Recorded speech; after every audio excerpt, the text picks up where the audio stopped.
안녕하세요. 고려대학교 물리학과 공수연입니다. 오늘 제가 이저널 클럽에서 재작년에 사이언스에 출판한 나노스케일 카이럴 밸리 포톤 인터페이스 through optical spin-orbit coupling에 대해서 말씀드리려고 하는데요. 이 논문은 제가 고려대학교에 오기 전에 네덜란드 TU 델프트라는 곳에서 코버스 카이퍼스 지도 교수님과 같이 수행했던 연구입니다. 이 논문을 소개하기 앞서서 이 논문이 어떻게 좋은 평가를 받게 됐냐는 소개를 드리면, 사실 스피노빅 커플링에 대해 빛의 스피노빅 커플링에 대한 연구는 기존에도 많이 연구가 되어 왔지만, 이 연구를 2D 반도체인 트랜지션 메탈 바이칼 코제나이드 물질을 이용해서 결합을 한 연구여서 이제 좋은 평가를 받게 되었는데요. 이 2D 반도체인 이 물질은 이제 그래핀처럼 스카치 테이프를 통해서 벌크를 이렇게 2D 레이어로 박리를 시킬 수 있는 물질입니다. 이렇게 박리를 시키게 되면은 두꺼운 물질에서 모노레이어, 한 원자 배열 한 층을 가지는 이런 모노레이어를 박리할 수가 있고, 재밌는 점은 벌크일 때는 얘네가 인다이렉트 밴드 갭이어가지고 빛을 흡수하고 방출하는 이피션시가 굉장히 낮았다면, 모노레이어를 가게 되면은 얘네가 다이렉트 밴드 갭 물질이 되어서 빛과 상호작용 굉장히 잘하는 물질입니다. 뿐만 아니라 이 물질 안에 일렉트론과 홀이 역이돼서 엑시톤이라는 중입자를 만드는데요. 이 엑시톤이라는 것은 일렉트론과 홀이 클론 인터랙션을 통해서 물질 내에 결합된 상태로 움직이는 중입자입니다. 이 엑시톤이 얘네가 정말로 아주 얇은 2디멘전 물질이기 때문에 주변 환경에 환경에서의 스크리닝 효과가 억제되어서 거의 없기 때문에 굉장히 높은 바인딩 에너지를 갖고 있습니다. 엑시톤 바인딩 에너지가 크다는 것은 빛과 상호작용을 굉장히 잘한다는 거거든요. 다시 말해서 빛을 이용해서 엑시톤을 굉장히 쉽게 만들 수 있고, 이 엑시톤이 다시 빛으로 굉장히 쉽게 방출되어서 이 물질 자체가 기존의 반도체로 연구하고 있는 발광 반도체, 예를 들어 LED나 레이저 같은 이러한 디바이스를 굉장히 좋은 효율로 저전력으로 보존할 수 있는 플랫폼을 제공해 주었습니다. 이 물질은 이렇게 옵티컬 커뮤니티, 포토닉스 커뮤니티에 굉장히 각광을 잘 받았는데, 가장 특징적이고 가장 기존의 반도체와 대비되는 특징은 얘네가 벨리스 스핀을 갖고 있다는 것입니다. 이 물질 자체의 모노레이어 크리스탈 구조를 보게 되면 크리스탈 구조 자체가 인버전 시메트리가 깨져 있어요. 이 크리스탈 자체 인버전 시메트리가 깨져 있다는 것은 이 크리스탈의 구조 때문에 만들어진 밴드 스트럭처의 시메트리도 깨져 있다는 거거든요. 그래서 다시 말하면 이 크리스탈의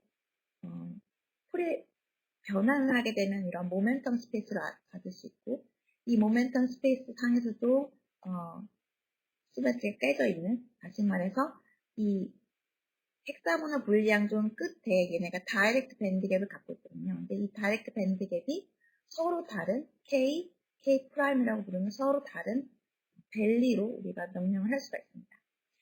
그 이유는 얘네가 다시 말해서 크리스탈 시메트리가 깨져 있기 때문에 웨이브 펑션이 다르게 되고, 이로 인해서 서로 다른 물리적 현상을 보여주게 됩니다.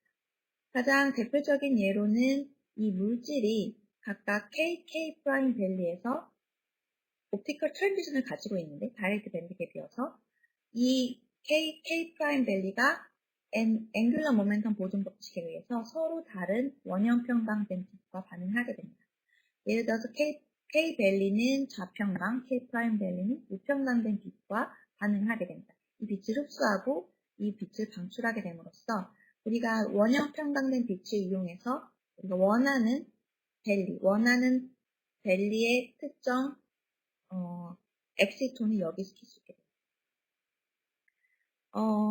기존에서도 이런 이제 이게 지금 두 개의 서로 다른 밸리를 갖고 있어서 이것을 마치 스핀 업과 다운인 거와 마찬가지로 밸리 업, 밸리 다운 또는 뭐 K 밸리, K 프라임 밸리로 우리가 바이너리 인포메이션을 쓸 수가 있게 돼요. 그래서 스핀트로닉스에서 스핀을 어떤 인포메이션을 기술하는 그러니까 그 비트로 사용하기 위해서 디그리 오브 프리덤을 가져왔다면 우리가 이 구조에서는 밸리 디그리 오브 프리덤, 즉 다시 말해서 전자가 어떤 밸리에 있냐에 따라서 우리가 어떤 인포메이션을 저장을 하고 프로세스를 할 수가 있게 됩니다. 이런 밸리트로닉스 연구는 사실은 굉장히 오래전부터 이런 게 가능하다고 이론적으로 제시가 많이 되어 왔는데요. 이 물질, 이 2D 반도체의 물질은 기본적으로 얘네 스스로 어떤 우리가 외부적으로 크리스탈 시메트리 깨지지 않더라도 얘네 스스로 깨져 있기 때문에 서로 다른 두 밸리를 가지고 있고 이 두 개의 밸리가 빛의 원형 평강을 이용해서 우리가 선택적으로 여기를 하고 디텍션을 할 수 있기 때문에 이런 밸리트로닉스 연구를 하는 굉장히 좋은 플랫폼을 제공을 해 주었습니다. 그래서 실제로 이런 물질 이용해서 이 물질의 밸리스 스핀을 여기하기 위해서 서큘러 폴라리제이션 된 빛을 조사를 하게 되면 밸리스 스핀을 이니셜라이즈 시킬 수 있고 그리고 여기서 나온 빛을 평강판을 이용해서 어떤 원형 평강을 가지고 있느냐를 디텍션 하면 이제 이게 밸리스 스핀을 읽어낼 수가 있고요. 또 이제 밸리스 스핀을 우리가 읽고 이니셜라이즈를 하고 읽고 뿐만 아니라 이 안에서 디바이스 안에서 밸리스 스핀을 어떻게 잘 디바이스 내에서 트랜스포트 하느냐도 중요한데 우리가 이러한 과정들을 기존에는 레이저를 이용해서 해야 되기 때문에 아주 실험실 레벨에서만 구현이 가능했습니다. 왜냐하면은 원형 평강을 우리가 컨트롤하기 위해서 평강판을 이용해야 됐고 평강판을 이용해서 원형 평강을 만들어낸 빛을 우리가 렌즈를 이용해서 집속을 시키거나 디텍션을 했기 때문인데요. 이런 프로세스들을 우리가 이제 실험실상에서 하는 것뿐만 아니라 어떤 디바이스로 만들어서 우리가 이런 소자를 만들려면 우리가 칩 안에서도 이런 게 가능해야 됩니다. 그래서 이 빛을 이용해서 밸리스 스핀을 컨트롤하려면 우리가 그냥 단순히 빛을 렌즈를 이용해서 집중시키는 거가 아니라 이렇게 기존에 우리가 나노포토닉스 분야에서는 빛을 어떤 이제 칩 안에서 가이드하고 우리가 어떤 집속시키고 이런 걸 통해서 빛을 어떤 원하는 위치에 도달시키고 원하는 디텍터에 전달하는 이러한 이제 All Optical Communication이라는 분야가 많이 발달이 되었는데요. 이 분야와 이 밸리스 스핀을 밸리트로닉스 분야를 결합을 하게 되면 우리가 밸리스 스핀을 우리가 실험실 레벨뿐만 아니라 디바이스 레벨에서도 컨트롤할 수 있겠다 빛으로 라고 생각할 수가 있겠죠. 하지만 이 연구가 이때까지 되지 못한 이유는 우리가 기존에 알고 있는 이런 나노포토닉 스트럭처, 우리가 어떤 빛을 가두기 위해서 웨이브 가이드나 KC를 만들게 되는데 이 구조는 밑에 보시는 것과 같이 굉장히 시메트릭해 미러 시메트리를 가지고 있는 구조들이 대부분이기 때문에 이 구조들은 보통은 리니어 폴라리제이션을 가지고 있어요. 앞에 보여드린 것 같이 밸리스 스핀이랑 반응하는 빛은 원형 평강을 가지고 있는데 우리가 이 빛을 칩 안에서 가둬두게 되면 얘네는 리니어 폴라리제이션을 가지게 되는 거죠. 그래서 사실은 이 2D 반도체와 이 나노포토닉 구조를 이용해서 이런 라이트 메리 인터랙션이라는 연구는 굉장히 오래전부터 이슈가 되어 왔지만 이것은 레이저를 만들거나 어떤 옵티컬 디바이스를 만드는 데에만 급했고 이 밸리스 스핀 정보를 우리가 이 나노포토닉 스트럭처를 이용해서 매니퓰레이션 하는 연구는 거의 없었어요. 왜냐면은 아까 말씀드렸다시피 리니어 폴라리제이션 된 옵티컬 빛이 밸리스 스핀 정보를 전혀 전달받지 못하게 됩니다. 그래서 할 수 있는 일은 이 나노포토닉 구조 자체의 시메트리를 깨트려서 다시 말해서 카이럴한 메타 머티리얼, 카이럴한 메타 옵티컬 스트럭처를 만들어서 서큘러 폴라리제이션 되어 있는 빛을 이런 칩 안에서 또는 니어필드에서 다루는 그런 일을 할 수가 있어요. 그래서 보시게 되면 아주 최근에 실제로 카이럴 물질을 이용해서 2D 반도체와 결합을 시키고 이를 이용하면은 빛을 칩 안에서도 이렇게 빛을 이용해서 벨리소 스핀을 매니플레이션 할 수 있는 일이 아주 최근에 보고가 되고 있어요. 하지만 제가 이 2018년도에 보고된 이 논문에서는 이렇게 카이럴한 메타머티리얼을 이용하지 않고 우리가 기존에 알고 있는 아주 컨벤셔널한 스트럭처인 그냥 아주 단순한 웨이브 가이드 스트럭처에서도 그 벨리 소스 핀을 빛으로 니어필드에서 매니플레이션 할 수 있다. 라는 것이 키 포인트였습니다.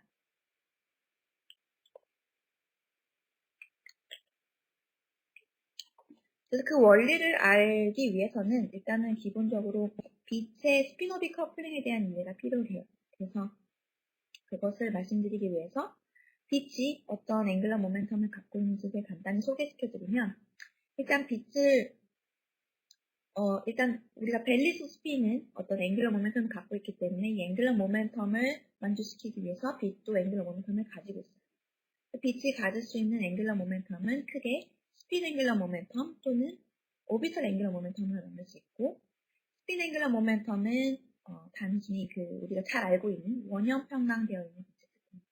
그래서 보시는 것과 같이 빛이 진행하면서 폴라리제이션이 돌게 되는 원형 평강된 빛을 우리가 스핀 앵글러 모멘텀을 가질 수 있고 가진다라고 디스크라이브를 하고 이 원형 평강은 자원 평강, 우연 평강이 있을 수 있기 때문에 이것을 left handed, right handed 이것을 스핀 앵글러 모멘텀이라고 했기 때문에 빛의 스핀이 업이다, 빛의 스핀이 다운이다 이렇게 기술해서 이 원형 평강된 빛을 우리가 옵틱스에서 스펙터를 이용하게 되는데 이 베이시스는 이 두 개가 서로 X 또는 Y 리니어 폴라리제이션의 베이시스를 사용합니다. 그래서 1, 0 또는 0, 1이라는 것은 X축 또는 Y축으로 선형 평강되어 있는 이런 빛을 말하고요.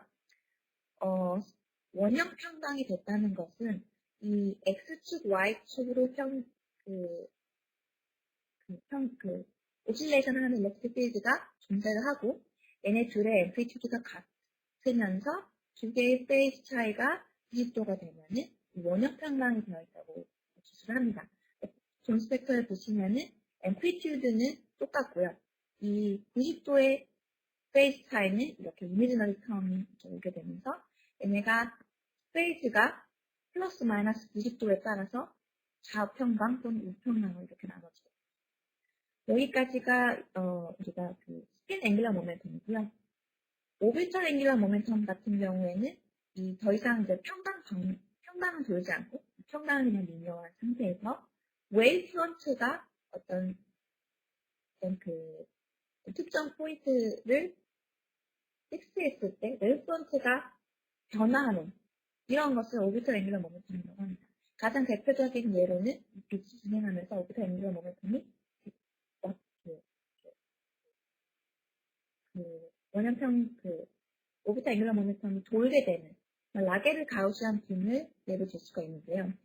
스핀 앵글러 모멘텀은 4평강, 5평강, 플러스 마이너스 1을 퀀텀 넘버로 가질 수밖에 없는 반면 이런 오비털 앵글러 모멘텀은 돌아가는 방향 또는 돌아가는 게 한 번이냐 두 번이냐 또는 여러 번 반복될 수 있기 때문에 퀀텀 넘버가 인피니트한 넘버까지 가질 수 있어서 굉장히 최근에 스핀 앵글러 모멘텀 뿐만 아니라 오비털 앵글러 모멘텀을 가지고도 우리가 굉장히 많은 양의 정보를 캐리할 수 있는 빛을 만들 수 있다 라는 것이 발견이 됐어요. 그래서 보시는 것 같이 이 스핀 오비털 앵글러 모멘텀이 모두 다 빛이 지금은 제가 설명드린 건 플레인 웨이브를 기준으로 말씀드리는데 그 앵글러 모멘텀이 도는 방향이 사실 빛의 진행 방향과 항상 평행하게 됩니다. 그래서 이 도는 방향을 오른쪽 벽치를 이용해서 따라가게 되면은 우리가 앵글러 모멘텀의 방향을 우리가 엄지손가락으로 뒷발을 할 수가 있잖아요. 얘네는 항상 빛의 진행 방향에 평행하게 사인은 다를 수 있지만 평행하게 나오게 됩니다. 이것은 이제 플레인 웨이브가 가질 수 있는 특징인데요.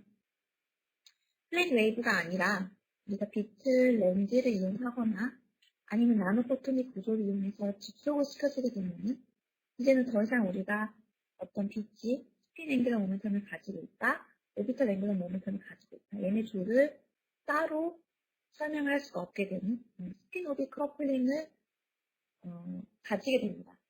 마치 일렉트론의 스핀과 오비털 앵글러 모멘텀이 서로 커플링이 되어 있는 것과 비슷한 원리로 빛도 스핀과 오비털 앵글러 모멘텀이 서로 커플링이 되어 있습니다. 예를 들어서 원형 평광된 빛을 굉장히 강하게 집중시켜주게 되면 스핀 앵글러 모멘텀이 오비털 앵글러 모멘텀으로 변환이 되기도 하고, 빛의 스핀 앵글러 모멘텀에 따라서 빛의 카이럴하게 빛이 꼬여져 있는 이런 빛의 경로가 있다고 가정했을 때 빛의 원형 평광의 핸드니스에 따라서 빛의 경로가 이렇게 달라지거나, 아니면 어떤 메타머티리얼을 만들어주게 되면 빛의 스핀 방향에 따라서 서로 다른 방향으로 스캐터링 하게 되는 이러한 굉장히 재미있는 현상들을 최근에 발견을 했는데요. 이것을 빛의 스피노빅 커플링이라고 합니다. 그래서 스피노빅 커플링, 그러니까 빛의 스피노빅 커플링은 굉장히 다양한 시스템에서 관찰이 되는 이러한 현상인데요. 제가 이 논문에서 주로 연구했던 거는 에바넌스 웨이브에서 발견이 되는 이런 빛의 스피노빅 커플링입니다. 이 스피노빅 커플링, 에바넌스 웨이브는 항상 저희가 어떤 나노포토닉 구조를 이용해서 빛을 어떤 공간 안에 가둬두게 되면 항상 발견할 수 있는 에바넌스 웨이브입니다. 우리가 빛을 가둘 때는 항상 굴절이 높은 물질에 가둬주게 되는데요. 이 높은 물질에서 낮은 물질로 빛이 진행할 때 가장 간단하게 기하광학 원리로 설명하자면, 이제 전반사 각도보다 더 작은 각도로 빛이 진행하게 되면은 트랜스미션 할 수 있겠지만, 이제 전반사보다 더 각도가 더 큰 각도로 얘네가 입사를 하게 되면은 전반사를 하게 되죠. 이 전반사를 하게 되면서 이 인터페이스에는 에버넌스 웨이브, 에버넌스 필드가 생기게 됩니다. 옵틱스에서 이 에버넌스 필드가 생긴다는 것은 다음과 같이 기술할 수가 있게 되는데, 어떤 빛의 프리퀀시가 있게 되면은 빛의 토털 모멘텀이 결정하게 되고, 이 빛이 어떤 인터페이스를 만나게 되면은 빛의 지금 이 모니터 상에서 여기를 X 방향, 여기를 Y 방향 두 개의 2차원이라고 저희가 가정을 할게요. 그러면은 빛이 가질 수 있는 토탈 앵글러 모멘텀은 K는 K제곱은 X축의 모멘텀 제곱 플러스 Y축 모멘텀 제곱, 모멘텀 컨저베이션을 만족시켜야 되겠죠. 이 빛이 어떤 인터페이스를 지날 때는 우리가 Y축으로는 지금 구조상 시메트리가 깨져 있기 때문에 S축의 모멘텀만 보존이 되면 됩니다. 그래서 굴절률이 높은 물질에서 낮은 물질로 입사를 하게 될 때 X축의 모멘텀만 보존이 되면 되고, 전반사 각도보다 더 작다는 것은 우리가 이 디스펄전을 보게 될 때 빛이 라이트콘, 굴절률이 작은 빛의 라이트콘보다 더 안쪽에 자리 잡고 있다는 것을 뜻하고, 그것은 KX제곱이 K토털보다 더 작다는 거죠. 그러니까 KX가 K토털보다 더 작은, 왼쪽에 위치하기 때문에 더 작다는 것을 뜻합니다. 이 라이트콘을 의미하는 것은 이 KX의 모멘텀 성분이 K토털 모멘텀 성분과 같을 때 이 라이트콘 위에 자리 잡게 됩니다. 그래서 왼쪽에 있다는 것은 KX가 K토털보다 작다는 거고, 오른쪽에 있다는 것은 KX가 K토털보다 크다는 겁니다. 그래서 얘네가 전반사 앵글보다 더 크게 입사를 하게 될 때는 이 굴절률이 작은 이 N2의 라이트콘보다 더 오른쪽에 위치하게 되는데요. 다시 말해서 KX가 K토털보다 더 크게 되면은 자동적으로 이 식을 만족시켜야 되기 때문에 KY 성분이 이미지너리 파트가 돼야지 이 식을 만족시킬 수 지켜야 되겠죠. kx가 더 크니까요. 그래서 이미지너리 텀이 발생한다는 것이 다시 말해서 y축으로 진행하는 리얼 값의 모멘텀이 없고 이미지너리 텀만 가지고 있다는 것은 디케이하게 되면서 에버넌스 필드를 갖게 됩니다. 그래서 이 에버넌스 필드를 갖고 있다는 것은 그쪽 방향으로 얘네가 모멘텀이 이미지너리 파트를 갖고 있다는 것을 알 수가 있죠. 그래서 우리가 어떤 종류의 에버넌스 필드든 우리가 컨파인된 쪽에서 여기서 보시는 것 같이 모멘텀이 이미지너리 텀을 갖고 있는데 우리가 빛이 그 E.K는 항상 0이 되어야 되기 때문에 우리가 그 빛이 여기는 빛이 Y 여기서는 G축으로 진행을 하게 되는데요. 빛이 진행을 할 때 원래 플레인 웨이브 같은 경우는 빛의 진행 방향에 일렉트릭 필드가 없지만 지금 같은 경우에는 빛이 어떤 스트럭처에 가둬지게 되고 컨파인 되어 있는 이런 빛이기 때문에 일렉트릭 필드가 빛의 진행 방향 쪽에서도 어느 정도의 필드를 가지고 있습니다. 이 필드는 G축 방향의 KZ의 모멘텀을 가지고 있고 이 에버넌스 필드 방향으로는 이미지너리 파트를 가지고 있죠. 그래서 E.K를 만족시켜야 되기 때문에 일렉트릭 필드가 그 빛의 진행 방향의 평행한 부분과 수직한 부분이 항상 90도의 페이스 차이를 갖고 있을 수 있다는 것을 굉장히 간단한 맥스웰 이퀘이션을 통해서도 우리가 알 수가 있어요. 그래서 다시 말하면은 이 두 개의 일렉트릭 필드가 있는데 일렉트릭 필드가 90도의 페이스 차이가 있다. 아까 제가 존 스펙터를 설명하면서 90도의 페이스 차이가 나면서 앰플리튜드가 같으면 원형 평강이 된 빛이라고 이제 설명을 드렸잖아요. 다 보시는 것 같이 90도의 페이스 차이가 나고 앰플리튜드가 비슷해지면은 원형 평강에 가까운 타원 평강을 가질 수 있게 됩니다. 그래서 여기서 동영상에서는 안 보이지만 이 일렉트릭 필드 벡터가 돌아가는 이러한 현상을 보실 수가 있어요. 그러니까 나중에 제가 동영상으로 보여드릴게요. 그래서 보시는 것 같이 얘네가 이제 돌아가는데요. 이 여기서 보이는 이 벡터 성분이 일렉트릭 필드 벡터 성분이 이런 식으로 돌게 됩니다. 그래서 도는 방향을 역시 오른손 법칙을 이용해서 그 스핀의 방향을 우리가 디파인을 해주게 되면 놀랍게도 빛의 진행 방향은 G축인데 빛의 진행 방향의 수직한 방향으로 옵티컬 스핀이 생기게 됩니다. 그래서 아주 이제 처음에는 얘네들을 extraordinary transverse optical spin이라고 명명을 했어요.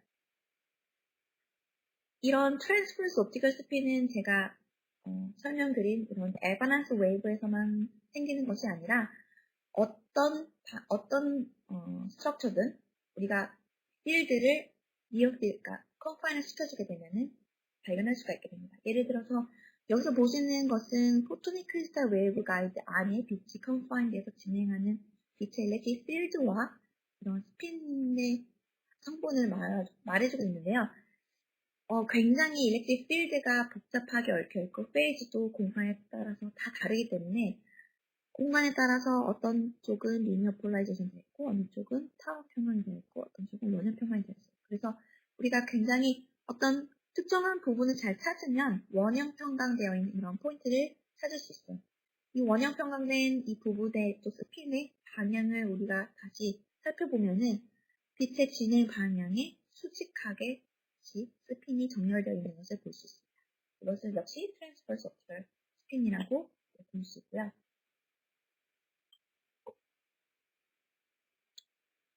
그래서 이 트랜스퍼스 스핀이 재밌는 이유는 이 스핀이 모멘텀과 락킹이 되어 있기 때문입니다.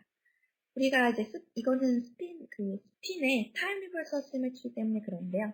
이 스핀 만약에 어떤 벡터가 이렇게 돌고 있는데 이 벡터가 도는 것을 우리가 비디오를 거꾸로 돌려서 시간을 반대로 돌린다면 반대로 돌아가는 벡터가 볼 수 있겠죠. 그래서 스핀의 방향을 살펴보면은 타임 리버스 시메트리를 적용해보면은 스핀이 반대가 됩니다. 그래서 옵틱스에서는 이 타임 리버스 시메트리를 가장 간단하게 빛의 진행 방향을 거꾸로 하면 우리가 타임 리버스 시메트리를 구현할 수가 있는데요. 그래서 빛의 방향을 반대로 바꿔주게 되면은 그 트랜스퍼 스핀의 방향이 반대가 됩니다. 다시 말해서 빛의 방향과 스핀의 방향이 1대1로 매칭이 되어 있습니다. 그래서 이것을 스핀 모멘텀 락킹이라고도 하고, 이 스핀은 스핀 앵귤러 모멘텀이죠. 그리고 빛의 방향은 아주 제너럴하게는 얘네가 오비털 앵귤러 모멘텀으로도 설명할 수가 있거든요. 그래서 이것을 빛의 스핀 오비 커플링 현상 중에 하나라고도 설명할 수가 있습니다. 그래서 굉장히 놀라운, 굉장히 간단한 스트럭처인데도 굉장히 재밌는 실험을 할 수가 있어요. 그래서 초창기 실험들은 굉장히 간단했어요. 예를 들어서 메탈 서페이스, 여기에 에버넌스 필드가 있고 이 근처에 메탈 파티클을 위치시켜서 어떤 빛에 대해서 스캐터링이 일어나게 만들고 난 다음에 여기다 레이저를 조사를 시키는 거예요.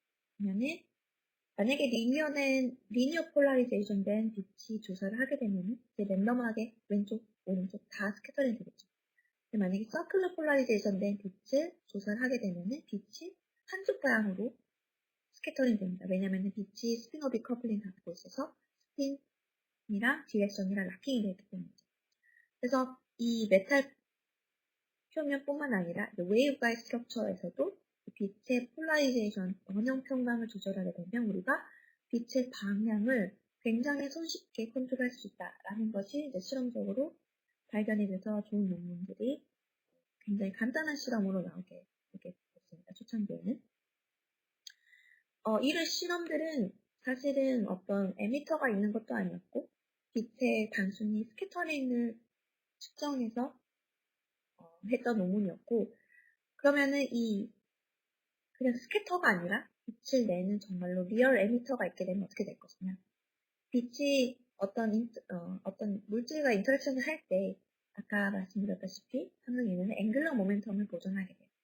그러니까 만약에 이 물질 안에 빛을 내는 에미터가 앵글러 모멘텀을 가지고 있다면 빛을 낼 때 같은 앵글러 모멘텀을 가진 빛과 상호작용을 하게 됩니다.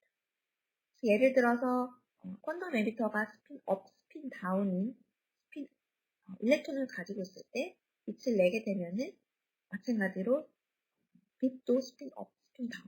아까 말씀드렸다시피 원형 평강되어 있는 빛과 상호작용을 하게 됩니다. 그때 우리가 에버넌스 필드 근처에 이 에미터를 놔두게 된다면 이 스핀업인 물질이 스핀업, 옵티컬 스핀과 인터랙션 할 때 이 스핀 모멘텀 락킹을 갖고 있으므로 얘네가 굉장히 간단한 원리로 왼쪽으로 빛을 내뱉게 되겠고, 스핀 다운인 경우는 빛을 오른쪽으로 내뱉게 되는, 다시 말해서 스핀 업, 다운에 따라서 에미터가 방향을 결정해서 빛을 내뱉는 이러한 굉장히 재미있는 현상을 볼 수 있는데요. 기존의 라이트 메러 인터랙션은 빛의 진행 방향에 의존성이 없었는데 반해서 이런 스핀이 미디에이트 되어 있는 인터랙션 같은 경우에는 빛의 진행 방향과 인터랙션이 굉장히 밀접한 관계가 있어서 이것을 사람들이 카이럴 스핀 포로니까 카이럴 라이트 메러 인터랙션, 이 말은 어떤 라이트 메러 인터랙션이 빛의 진행 방향에 결정이 되는 카이럴 인터랙션이라고 명명을 해서 부르고 있습니다. 그래서 사실은 제 논문 이전에도 이런 카이럴 스핀 포톤 인터랙션을 이용해서 재미있는 연구를 많이 했어요. 예를 들어서 양자점의 스핀을 이용해서 양자점의 스핀 업, 다운에 따라서 굉장히 높은 디렉셔널리티로 왼쪽, 오른쪽으로 빛을 내는 것을 실험적으로 구현을 잘했는데요.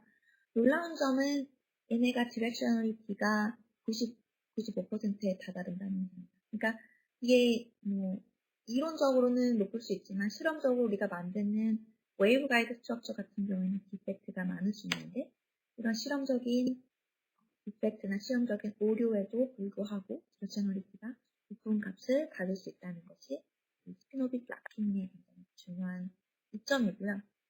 하지만 이 옛날에 이루어졌던 이 논문들은 반도체의 스핀을 컨트롤하기 위해서 굉장히 낮은 온도 또는 또 마그네틱 필드를 굉장히 강하게 걸어줘야지 스핀을 선택적으로 여기를 할 수 있습니다. 제 논문 같은 경우에는 아까 처음에 말씀드렸다시피 2D 물질의 벨리스 스핀을 이용하게 되는데요. 이 벨리스 스핀 같은 경우에는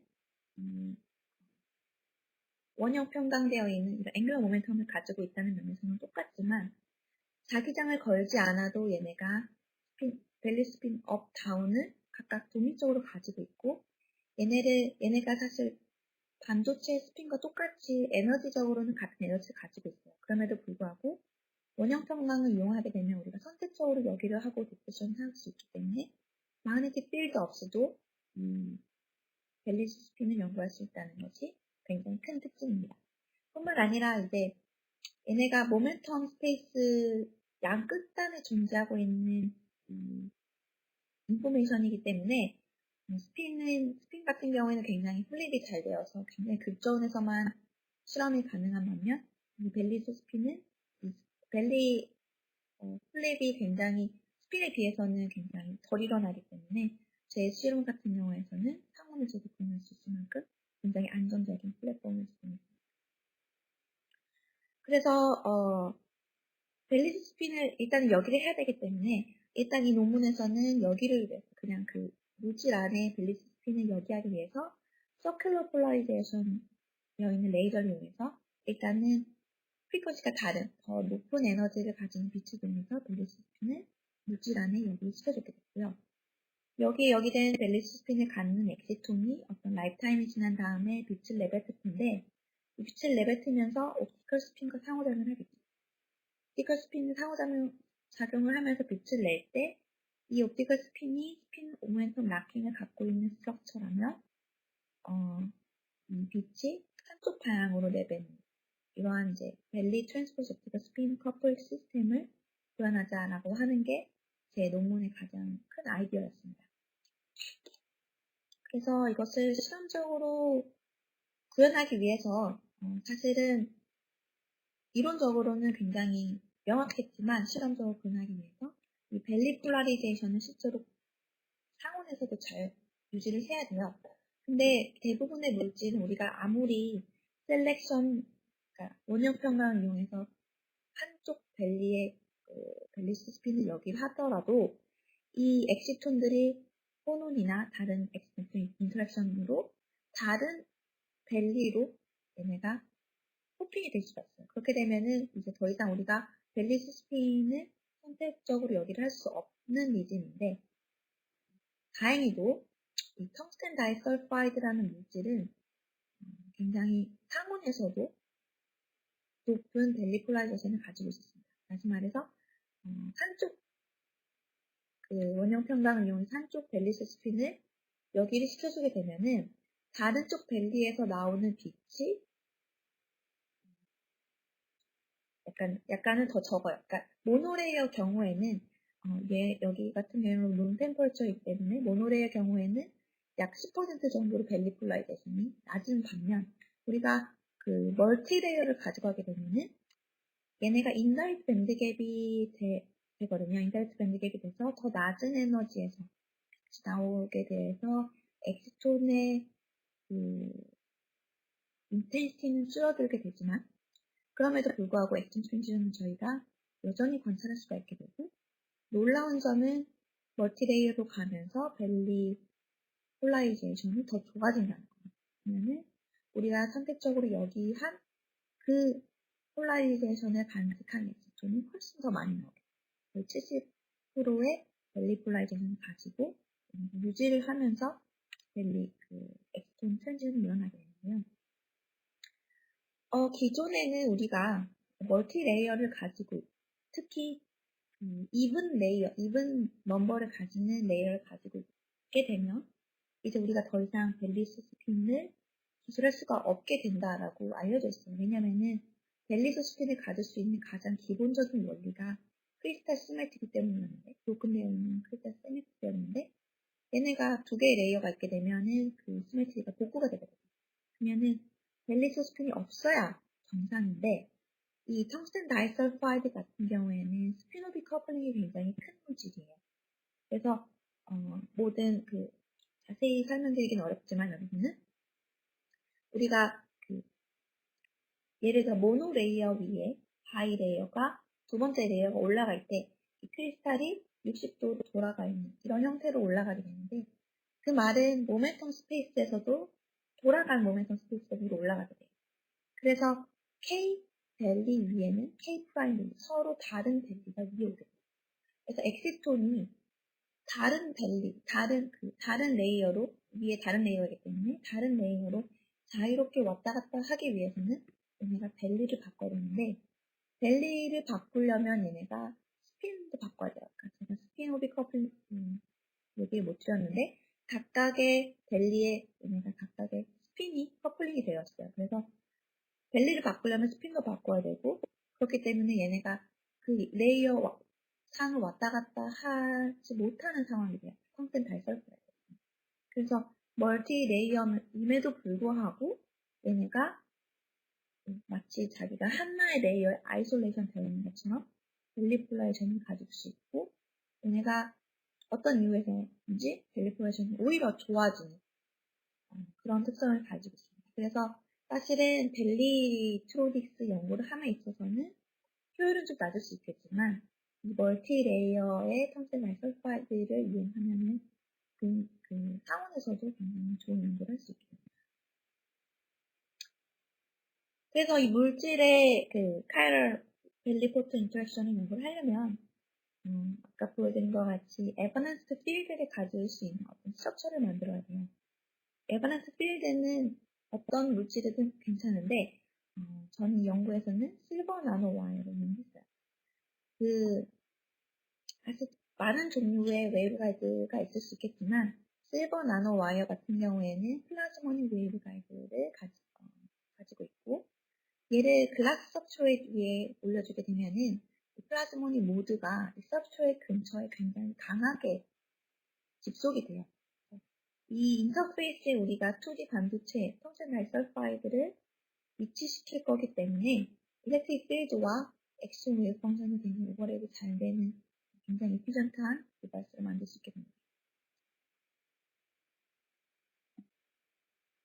그리고 일렉트릭 필드, 이 모드의 이펙티브 인덱스를 구하게 되면은 클래스의 인덱스보다 높은, 다시 말해서 웨이브 가이드, 그러니까 일렉트릭 필드가 DT 모드가 아니라 fully supported 일렉트릭 필드를 가지면서 진행을 한다. 는 것을 알 수가 있고요.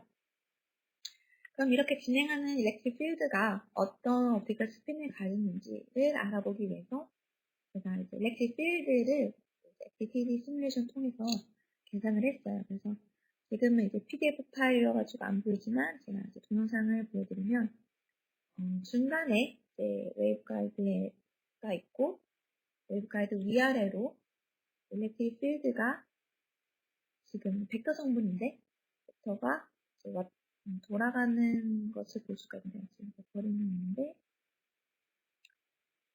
보시면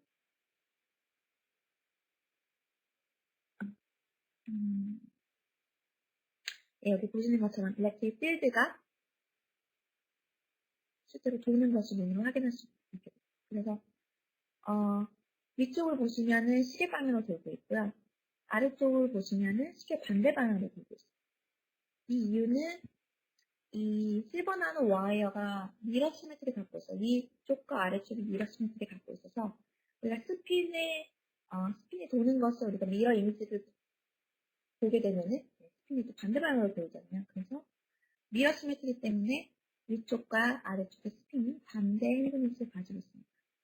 그리고 제가 보여드린 이 동영상은 어떤 특정 방향으로 빛이 왼쪽으로 진행하는 빛에 대한 일렉트릭 필드의 로테이션이었는데 반대로 오른쪽으로 진행하게 되면 타임 리버스 시메트리 때문에 이번에는 일렉트릭 필드가 또 반대 방향으로 되는 것을 확인할 수 있습니다. 그래서 요약하자면 일렉트릭 핀의 핸드미스는 아까 타임 리버스 시메트리 때문에 빛의 진행 방향에 의해서 결정되고 미러 시메트리 때문에 나노 와이어 위쪽에 있냐 아래쪽에 있냐에 따라서 핸드미스가 결정되는 것을 알 수 있습니다. 그래서 이 옵티컬 스핀을 좀 더 퀀티테이티브하게 기술을 하려면 우리가 스톡스 파라미터를 이용해서 기술할 수가 있는데요. 스톡스 파라미터 같은 경우에는 이제 S3가 얼마나 서큘러 폴라리제이션을 갖고 있는지를 나타내는 양입니다. S3가 플러스 마이너스 1이라는 것은 원형평면, 플러스 1은 좌평형, 마이너스 1은 우평형 이런 식으로 기술이 되고 S3가 0이라는 것은 리니어 폴라리제이션을 갖고 있다는 것을 뜻하는데요. 보시는 것과 같이 굉장히 1, 마이너스 1에 가까운 블루, 레드를 굉장히 명확하게 보여주는 것을 보실 수가 있고요. 미러 시메트리 때문에 위쪽과 아래쪽이 서로 다른 컬러를 갖고 있는 것을 확인할 수 있습니다. 그리고 재밌는 거는 이게 지금 하나의 나노 와이어 위쪽과 아래쪽에 대한 스핀의 분포잖아요. 그래서 이 스핀을, 분포를, 이 스톡스 파라미터를 다 썸을 해주게 되면은 위쪽과 아래쪽이 다른 사인이기 때문에 0이 되게 됩니다. 그 이유는 아까 처음에 제가 설명해드린 것처럼 나노 와이어 자체는 선형평만 갖고 있기 때문에 얘가 스톡스 파라미터를 썸은 항상 0이 되게 됩니다. 그러니까 이 스트럭처 자체는 리니어 폴라리제이션을 갖고 있어요. 하지만 어떤 특정 부분을 보게 되면은 얘가 원형평면을 가지고 있다는 것을 보실 수 있습니다. 그럼 이런 옵티컬 스핀을 가지고 있는 이런 부분에 어떤 벨리 소스 또는 스핀을 갖고 있는 에미터를 놓게 되면 얘는 어떻게 빛을 내뱉느냐를 우리가 기술을 하려면 페르미 공률을 이용해서 트랜지션 레이스를 구할 수가 있어요. 우리가 이것을 다이폴 어프로시메이션을 하게 되면은 이 트랜지션 레이스는 다이폴 모먼트와 일렉트릭 필드의 닷 프로덕트의 스퀘어에 비례를 하게 됩니다. 다시 말해서 얘네는 닷 프로덕트이기 때문에 다이폴 모먼트와 일렉트릭 필드의 벡터 성분이 일치해야지 트랜지션이 일어난다는 거죠. 그래서 벨리스트 스핀을 갖고 있으면 얘네가 서큘러 폴라리제이션 된 빛을 내기 때문에 우리가 이 에미터를 리니어 다이폴 두 개의 썸인 이런 서큘러 다이폴 모멘텀으로 기술할 수가 있어요. 그래서 이 D를 서큘러 다이폴로 기술하고 얘가 D.E이기 때문에 일렉트릭 필드 또한 서큘러 스핀의 방향에 따라서 기술을 할 수가 있는데요. 그래서 스핀의 방향은 다음과 같이 이미지너리 텀 앞에 사인에 의해서 결정이 되고 이 사인의 플러스 마이너스 값은 아까 스피노메터 마킹 때문에 일렉트릭 필드가 왼쪽으로 가냐 오른쪽으로 가냐 이 핸드니스 값과 모멘텀의 값이 마킹이 되어 있습니다. 이것을 다 넣고 이 어널리틱하게 이 트랜지션 레이스를 계산을 해보면 놀랍게도 이 다이폴이 서큘러 다이폴이 내뱉는 디렉셔널리티는 이 옵티컬 모드의 스톡스 파라미터 양과 정확히 일치를 하게 됩니다. 다시 말해서 스톡스 파라미터가 플러스 마이너스 1이 되면 100%의 확률로 왼쪽 또는 오른쪽에 쪽으로 빛을 내뱉고 90%다. 그러면은 90%의 디렉셔널리티로 스톡스 파라미터 0.9면 90%의 디렉셔널리티로 얘네가 빛을 내게 됩니다. 이것을 좀 더 저희 실험 상황 하기 위해서 방금은 어널리틱하게 프레딕션을 한 거였고 이것은 FTT를 이용해서 실제로 저희가 가지고 있는 실버 나노 와이어의 랭스와 부합하는 이 나노 와이어를 놓고 이 주변에 서큘러 다이폴 소스를 실제로 놓고 이 나노 와이어 양쪽에서 디텍션하는 파워를 계산을 해서 디렉셔널리티를 계산을 하는 결과입니다. 그래서 이 그래프가 디렉셔널리티인데요. 앞에 보여드린 S3와 굉장히 유사한 칼라 분포를 보실 수 있어요. 유일하게 다른 점은 얘네가 뭔가 아까와 다르게 어떤 윙클, 스탠딩 웨이브 같은 패턴을 가지고 있는데요. 이것은 이제 얘네가 실버 나노 와이어가 이제 짧은 나노 와이어이기 때문에 이 다이폴에서 나온 플라즈모닉 모드, 커플된 플라즈모닉 모드가 끝에서 스캐터링 되면서 또 반사도 일어나면서 이제 반사가 일어나게 되면서 나오는 이런 디렉셔널리티의 패턴인데요. 이 반사가 있음에도 불구하고 디렉셔널리티가 한 96, 97%로 굉장히 높은 디렉셔널리티를 나타낼 수 있었습니다. 근데 아무리 디렉셔널리티가 좋아도 이 서큘러 다이폴이 얼만큼 높은 효율로 나노 와이어로 커플링 되느냐도 굉장히 중요하기 때문에 디렉셔널리티뿐만 아니라 커플링 이피션시도 중요합니다. 이 커플링 이피션시는 이 다이폴 파워가 파워 중에 이 나노 와이어 양 끝단을 조달하는 파워가 얼마나큼 크냐에 따라서 그것을 이제 계산을 했을 때 커플링 이피션시를 계산한 값입니다. 가장 좋은 쪽을 1로 해서 노멀라이즈 한 값이고요. 이 커플링 이피션시가 보시는 것 같이 플라즈모닉 모드가 메탈 서페이스에서 가장 크게 일어나기 때문에 커플링 이피션시도 나노 와이어 근처에서 가장 크게 일어나는 것을 볼 수 있습니다. 그래서 실험값이랑 대비를 하기 위해서 두 값을 모두 고려해서 이제 디렉셔널 커플링 이피션시라는 것을 제가 이제 디파인을 하였고 그 결과 이건 단순히 곱한 거고요. 디렉셔널 커플링 이피션시는 얼마나 효율적으로 얘네가 한쪽 방향으로 빛을 내느냐라는 것을 뜻합니다. 그래서 당연히 커플링 이피션시가 큰 이 나노 와이어 근처에서 굉장히 높은 디렉셔널리티를 가진 이피션시를 가진다는 것을 알 수가 있었습니다. 그래서 실험적으로 제가 실험하기 위해서 실험이 굉장히 간단했어요. 이제 이 2D 물질을 저는 이제 2D 세미컨덕터라는 회사에서 사서 매직 테이프를 이용해서 글라스 서브스트레이트 위에다 익스플레이션 트랜스퍼를 했고요. 그 위에 나노 와이어, 플라즈모닉 모드를 서포트하는 실버 나노 와이어를 데포전 해야 되는데 뭐 다른 것도 괜찮지만은 그래도 로스를 최소화를 하기 위해서 화학적으로 합성된 나노 와이어를 사용했습니다. 그래서 제가 원하는 플레이크 위에 화학적으로 합성된 나노 와이어를 스탠딩 셋업을 위해서 이용해서 그 위에 이제 전사를 시켜주었고 디렉셔널리티를 측정하였습니다. 디렉셔널리티를 어떻게 측정할 것인가?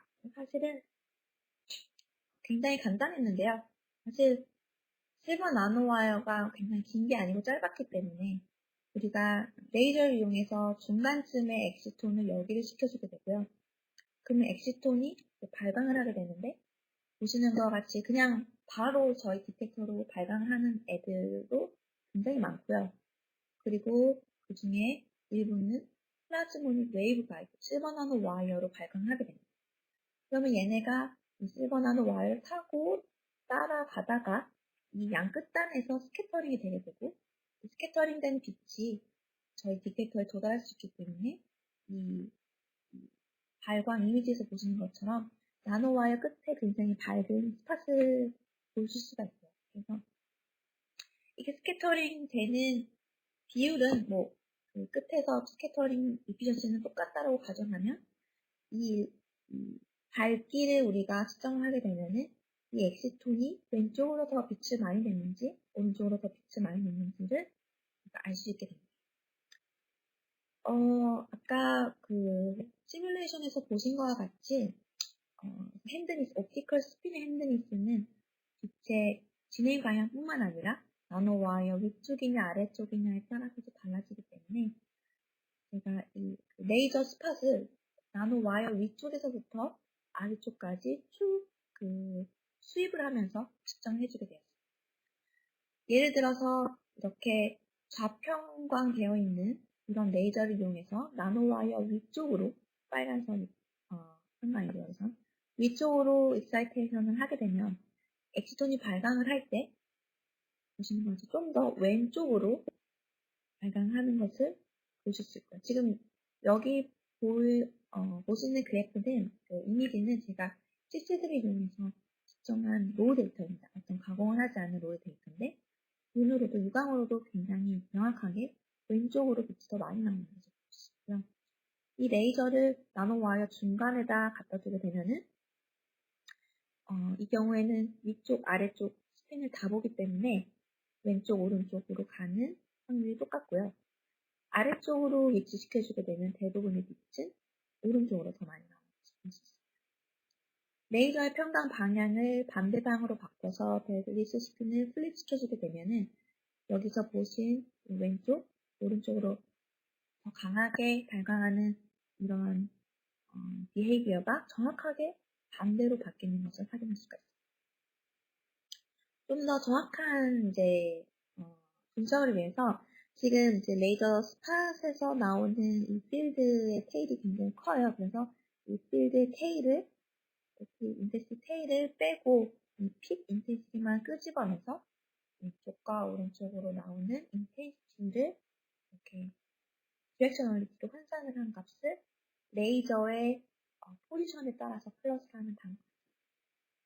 그래서 보시는 것 같이 레이저가 나노와이어 왼쪽에 위에 있느냐 아래쪽에 있느냐에 따라서 디렉셔널리티의 사인이 바뀌고 또 레이저 핸드니스를 바꿔주게 되면 또 디렉셔널리티 사인이 바뀌는 이러한 것을 이 그래프에서도 확연하게 확인할 수가 있고요. 굉장히 높은 디렉셔널리티 값을 보여주게 됩니다.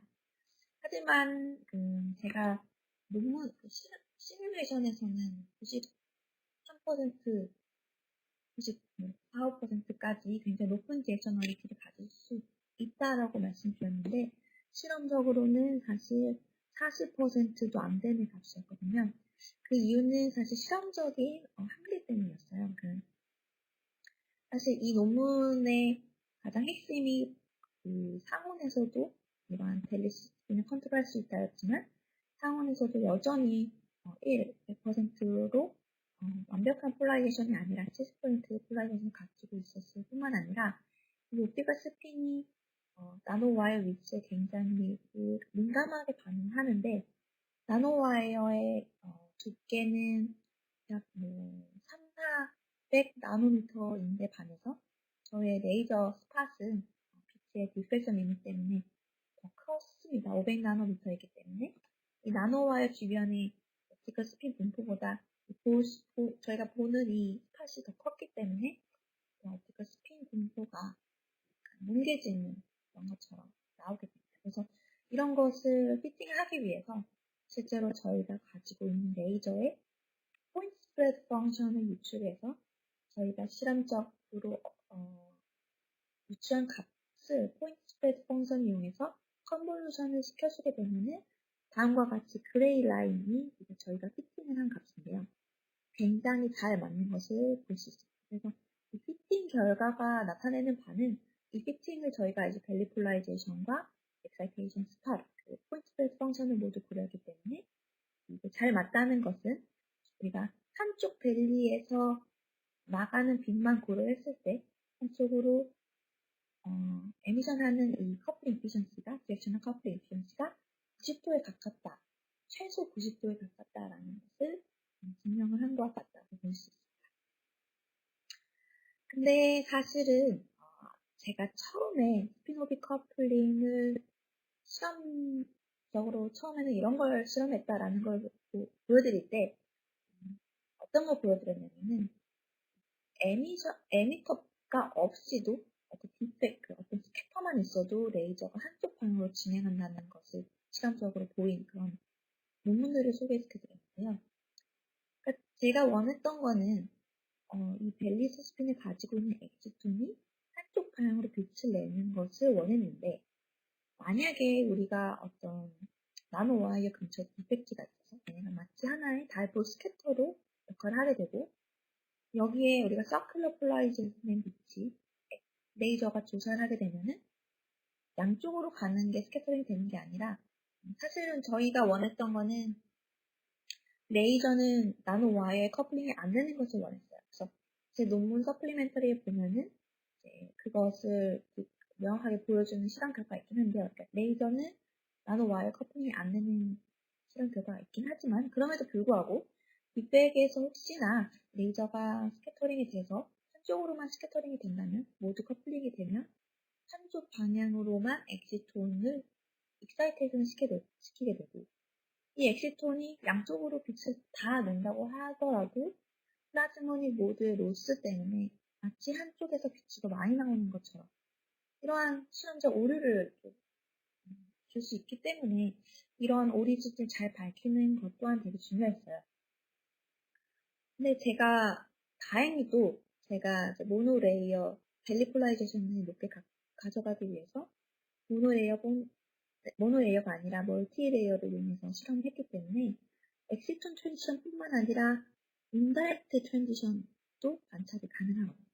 이 인다이렉트 트랜지션은 보시는 것 같이 평면에 대한 의존도가 전혀 없어요. 얘네는 랜덤한 폴라리제이션을 가지고 있기 때문에 이 인다이렉트 밴드갭에서 나오는 빛을 연구를 하게 되면 디렉셔널리티를 측정하게 되면은 오리진을 우리가 알 수 있게 됩니다. 만약에 실제로 레이저가 어떤 빅백 스캐터링으로 인해서 한쪽으로 웨이브 가이딩이 됐다라고 하면 인다이렉트 트랜지션 또한 한쪽 방향에서 더 많이 나와야 되겠죠. 그것을 알기 위해서 우리가 측정했던 이미지를 모노크로메터로 전달하게 되면은 이 이미지를 한쪽 방향을 웨이브랭스로 바꿔주게 되겠죠. 그러니까 각각 웨이브랭스별로 이미지를 측정할 수 있게 됩니다. 앞서 제가 보여드린 이미지는 옵티컬 필터를 이용해서 엑시톤 트랜지션에서만 측정을 한 반면 이것은 필터 없이 모노크로메터로 빛을 보면서 각각 웨이브랭스에 따른 디렉셔널리티를 측정하였습니다. 그 결과 다음과 같이 엑시톤 트랜지션에서의 결과값을 보시면은 평강에 따라서 디렉셔널리티가 바뀌어지는 아까 제가 보여드린 결과와 동일한 결과고요. 반면 인다이렉트 밴드갭 같은 경우에는 엑시톤과는 반대로 엑시톤과는 달리 전혀 레이저의 레이저의 평광이나 레이저의 위치와 상관없이 디렉셔널리티가 전혀 없는 것을 보실 수 있습니다. 이는 하나의 컨트롤 익스페리먼트였고 또 다시 한번 컨펌을 하기 위해서 다음은 이제 원형 평강된 빛이 레이저로 이제 여기를 시키는 게 아니라 선형 평강된 레이저로 입사를 시켜주게 되면은 두 개의 밸리에 동시에 엑스톤을 여기를 할 수 있고 이 결과 한쪽 방향으로 나오는 디렉셔널리티가 아니라 어떤 디렉셔널리티가 전혀 없는 왜냐하면 엑스톤이 다 한쪽 방향으로 발광을 하지만 50대 50으로 존재하기 때문에 저희가 측정하는 디렉셔널리티는 0에 가까운 그러한 측정을 할 수 있습니다. 그래서 이 컨트롤 익스페리먼트를 통해서 저희가 앞서 보여드린 90%에 달하는 디렉셔널 커플링이 실제로 엑시톤 트랜지션의 밸리소 스피드의 원인을 두고 있다라는 것을 보일 수가 있습니다. 그래서 요약을 하자면 이 논문에서는 우리가 밸리소 스핀을 원형 평강을 이용해서 우리가 조절할 수가 있는데 이것을 나노포트 스트럭처를 이용해서 온집 상에서도 밸리소 스핀을 조절하자, 밸리소 스핀을 그러니까 디텍션을 하자 할 수 있다라는 것이 핵심이었고요. 제가 실험적 데몬스트레이션을 위해서 얘네가 팍필드로 나오는 빛을 실험실에서 CCTV 카메라를 이용해서 디텍션을 했지만 실제로 응용에서는 그런 복잡한 실험실 레벨이 아니라 이 나노와이어 끝단에 디텍터만 인테그레이션을 시켜놓으면 디텍터의 인텍스를 측정하면 이 디바이스의 밸리스 스핀을 온칩상에서 읽어낼 수 있는 그런 기반을 제공하는 그런 연구였다고 볼 수가 있습니다. 그래서 이 연구 뒤에도 제가 이제 고려대에 와서 하고 있는 일은 제가 서큘러 폴라리제이션을 레이저를 이용해서 데몬스트레이션 하기 위해서 이렇게 디텍션을 할 수 있습니다. 라는 것을 스피노비 커플링을 이용해서 데몬스트레이션을 했는데 지금 제가 이 논문 이후에 하고 있는 일은 디텍션 뿐만 아니라 여기도 이런 이제 서큘러 폴라리제이션 된 레이저를 포커싱 하는 거가 아니라 스피노비 커플링을 이용해서 니어필드에서도 밸리스 스핀을 여기할 수 있다. 라는 논문을 지금 진행을 하고 있습니다.